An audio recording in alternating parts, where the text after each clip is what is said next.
One अधिकार कानून किसके लिए है? अगर आपको लगता है कि अनुसूचित जनजाति व अन्य परंपरागत वन निवासी अधिनियम 2006 का मतलब आदिवासियों और परंपरागत रूप से जंगल में रहने वालों के लिए यह कानून है, तो आप गलत हैं। कम से कम छत्तीसगढ़ में तो वन विभाग लगभग 20 साल बाद भी यही मानकर चल रहा है कि यह कानून उसके लिए है। यही कारण है कि इस कानून के प्रावधानों की भ्रामक और गलत व्याख्या करके अब छत्तीसगढ़ का वन विभाग इस कानून की नोडल एजेंसी बनने की कोशिश कर रहा है।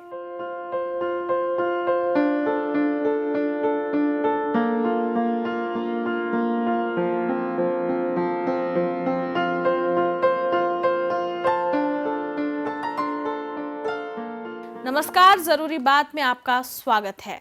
देश में लगभग 20 साल पहले जब वन अधिकार कानून लागू किया गया तो उसकी प्रस्तावना में सरकार ने लिखा कि औपनिवेशिक काल और स्वतंत्र भारत में राज्य द्वारा जंगलों का अधिग्रहण करते समय आदिवासियों के परंपरागत अधिकारों की अनदेखी की गई। इससे इन समुदायों के साथ ऐतिहासिक अन्याय हुआ। इस कानून का उद्देश्य उस ऐतिहासिक अन्याय को सुधारना और उन्हें उनके कानूनी वन अधिकार देना है। लेकिन ऐसा लगता है कि छत्तीसगढ़ का वन विभाग इस ऐतिहासिक अन्याय को जारी रखना चाहता है। छत्तीसगढ़ के 20,616 गांवों में से लगभग आधे गांव आदिवासी बहुल हैं, जो अपनी आजीविका के साथ साथ अपनी सामाजिक और सांस्कृतिक पहचान के लिए पूरी तरह से जंगल पर आधारित हैं। लेकिन अब छत्तीसगढ़ के वन विभाग ने 15 मई 2025 को एक पत्र जारी कर खुद वन अधिकार का नोडल एजेंसी बनने की घोषणा कर दी है। वन विभाग ने वनाधिकार कानून के उलट ग्राम सभाओं व उनकी प्रबंधन समितियों द्वारा तैयार किसी भी प्रबंधन योजना को लागू करने पर रोक लगाने की घोषणा कर दी है। आप लाख दोहराते रहें कि वन अधिकार कानून में समुदाय आधारित वन प्रशासन का प्रावधान है, लेकिन वन विभाग के ताजा पत्र ने जैसे आदिवासी समुदाय को कूड़ेदान में डालने का मन बना लिया है। यह सब तब हो रहा है जब राज्य में आदिवासी मुख्यमंत्री हैं। दिलचस्प यह है कि छत्तीसगढ़ के वन विभाग ने सुप्रीम कोर्ट के 1995 के TN गोदावर्मन मामले का हवाला देते हुए अपने पत्र में दावा किया है कि देश भर में केवल वर्किंग प्लान आधारित वैज्ञानिक प्रबंधन ही मान्य होगा। छत्तीसगढ़ में वन विभाग ने चेतावनी दी है कि वन विभाग के अलावा कोई भी संस्था प्रबंधन कार्य न करे, जबकि वन अधिकार कानून के तहत वनों में ग्राम सभाएं ही सामुदायिक वन प्रबंधन का काम करती हैं और कोई भी सरकारी या गैर सरकारी संस्था केवल तकनीकी सहयोग दे सकती है। लेकिन छत्तीसगढ़ वन विभाग का ताजा आदेश ग्राम सभाओं से सारे कानूनी अधिकार छीनकर उन्हें वन विभाग पर आश्रित कर देना चाहता है। एक क्षण के लिए मान लिया जाए कि देश भर में वर्किंग प्लान आधारित वैज्ञानिक प्रबंधन ही मान्य होगा, तो फिर राज्य के संरक्षित क्षेत्र और वन विकास निगम पर अलग प्रबंधन ढांचे क्यों लागू हैं? वन विभाग ने अपने इस आदेश को 28 मई 2020 के छत्तीसगढ़ सरकार के वन अधिकार कानून से संबंधित एक निर्णय पर आधारित बताया है। लेकिन 28 मई 2020 के उस निर्णय का सच ये है कि छत्तीसगढ़ सरकार ने 3 दिन के भीतर ही वह फैसला वापस ले लिया था। 28 मई 2020 को छत्तीसगढ़ सरकार ने एक आदेश जारी किया था, जिसमें वन विभाग को सामुदायिक वन संसाधन अधिकार को लागू करने वाला मुख्य नोडल विभाग बनाया गया। यानी स्वयं वन विभाग समुदाय के वन दावों की मान्यता प्रक्रिया का नेतृत्व कर सकता था। इस कदम का आदिवासी कार्यकर्ता, विशेषज्ञों और संगठनों ने कड़ा विरोध किया। उनका कहना था कि यह निर्णय फॉरेस्ट राइट एक्ट की आत्मा के खिलाफ है, क्योंकि कानून के तहत CFRR की मान्यता और कार्यान्वयन में वन विभाग की प्राथमिक भूमिका नहीं होनी चाहिए। विरोध और कानूनी आपत्तियों के बीच छत्तीसगढ़ सरकार ने 1 जून 2020 को अपना आदेश पुनः संशोधित किया और कहा कि वन विभाग को नोडल एजेंसी नहीं बल्कि केवल समन्वय यानी कोऑर्डिनेशन का दायित्व दिया गया। इस संशोधित आदेश से सरकार ने स्पष्ट किया कि सीएफआरआर की मान्यता प्रक्रिया में ग्राम सभाओं की मुख्य भूमिका बनी रहेगी और वन विभाग केवल प्रक्रिया को सुगठित करने में सहायक रहेगा।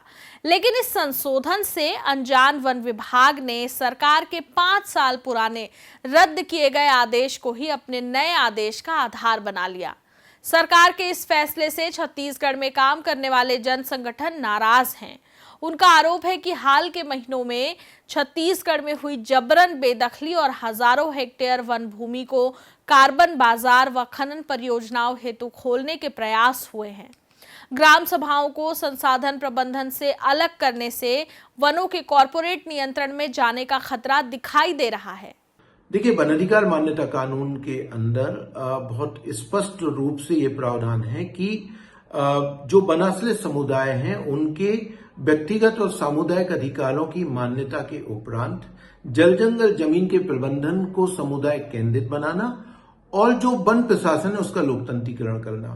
कानून में स्पष्ट प्रावधान है कि वन अधिकारों की मान्यता सामुदायिक और सामुदायिक वन संसाधन मिलने के बाद ग्राम सभा अपने गांव की सामुदायिक वन संसाधन प्रबंधन योजना प्रबंधन समिति का गठन करेगी और ये समिति ग्राम सभा के साथ गांव की प्रबंधन योजना का निर्माण करेगी कि कैसे जंगल का संरक्षण और प्रबंधन पुनरुत्पादन का कार्य किया जाना है। और इस दिशा में मिनिस्ट्री ऑफ ट्राइबल अफेयर्स जो कि नोडल एजेंसी, उसने बहुत स्पष्ट दिशा निर्देश भी जारी किए हैं कि इन कार्यों के लिए न सिर्फ फंडों को उपलब्ध किया जाए, वित्तीय मदद की जाए विभिन्न योजनाओं से, बल्कि वन विभाग का भी इसमें एक सहयोगात्मक रवैया हो।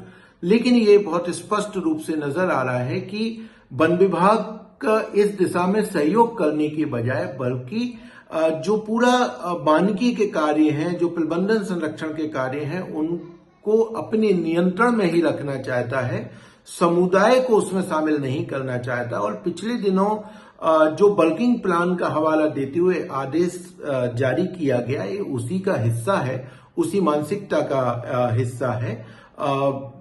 मुझे लग रहा है कि राज्य सरकार को इस दिशा पे गंभीरता से सोचना चाहिए और ग्राम सभाओं को सीधे रूप से एजेंसी बनाना चाहिए संपूर्ण कार्यों के लिए, तभी इस कानून का जो मूल उद्देश्य है वो पूरा हो पाएगा। छत्तीसगढ़ के जन संगठनों के विरोध के बाद वन विभाग ने अपने आदेश में फिर से संशोधन किया है, लेकिन आदिवासी संगठनों का कहना है कि वन विभाग का ताजा आदेश ही इसलिए है कि ग्राम सभाएं कमजोर हो जाएं और वन विभाग की अवैध कूप कटाई, मोनोकल्चर, प्लांटेशन आदि मनमानी गतिविधियां बेरोक टोक चल सकें। जन संगठनों की मांग है कि छत्तीसगढ़ के ऐसे समस्त वन निर्भर गांव जिनको सामुदायिक वन अधिकार नहीं मिले हैं, उन्हें धारा 3(1)(झ) में उल्लेखित सामुदायिक प्रबंधन और संरक्षण का अधिकार मान्य करते हुए ग्राम सभा को वन क्षेत्र व संसाधन के प्रबंधन के लिए नियम 4(1)(ड़) के तहत सक्षम बनाया जाए। ग्राम सभाओं और जेएफएमसी द्वारा तैयार प्रबंधन एवं संरक्षण योजनाओं को बिना देरी मान्यता दी जाए तथा आवश्यक तकनीकी वित्तीय समर्थन उपलब्ध कराया जाए।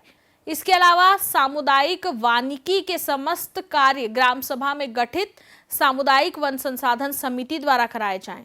इसी तरह जिलों में गठित कन्वर्जेंस समितियों में प्रबंधन में ग्राम सभा को सहयोग करने वाली अशासकीय संस्थाओं के सदस्य के रूप में शामिल किया जाए। यह समिति अन्य योजनाओं से निधि का प्रबंधन कार्यों के लिए अभिसरण हेतु अनुशंसा करेगी। जब तक संबंधित योजनाओं की निधि कन्वर्जेंस द्वारा ग्राम सभा में नहीं आती, तब तक महात्मा गांधी राष्ट्रीय ग्रामीण रोजगार गारंटी योजना मनरेगा के जरिए कम से कम 100 दिन का काम जंगल प्रबंधन के लिए ग्राम सभा को सौंपा जाए।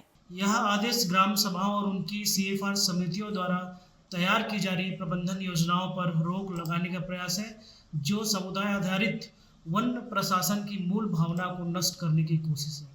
वन विभाग ने खुद को सीएफआर क्रियान्वयन की नोडल एजेंसी घोषित करने की चाल चली है, वो भी उन पुराने आदेशों के आधार पर जिसे सरकार पहले ही जन विरोध के चलते रद्द कर चुकी है। एक तरफ प्रधानमंत्री धरती आबा अभियान के तहत ग्राम सभाओं को 15 लाख रुपए दे रहे हैं, दूसरी तरफ राज्य का वन विभाग ग्राम सभाओं को रोकने में लगा है। यह अंतर विरोध आदिवासी मंत्रालय और वन विभाग के बीच समन्वय पर सवाल खड़ा करता है। कहना मुश्किल है कि छत्तीसगढ़ सरकार का वन विभाग वन अधिकार कानून को ठेंगा दिखाते हुए अपने फैसले पर अड़ा रहेगा या अपने फैसले को वापस लेगा। लेकिन अगर स्थितियां ऐसी ही बनी रहीं तो इतना तो तय है कि राज्य के आदिवासी बहुल इलाकों में राज्य सरकार को भारी विरोध का सामना करना पड़ सकता है। जरूरी बात में फिर होगी बात।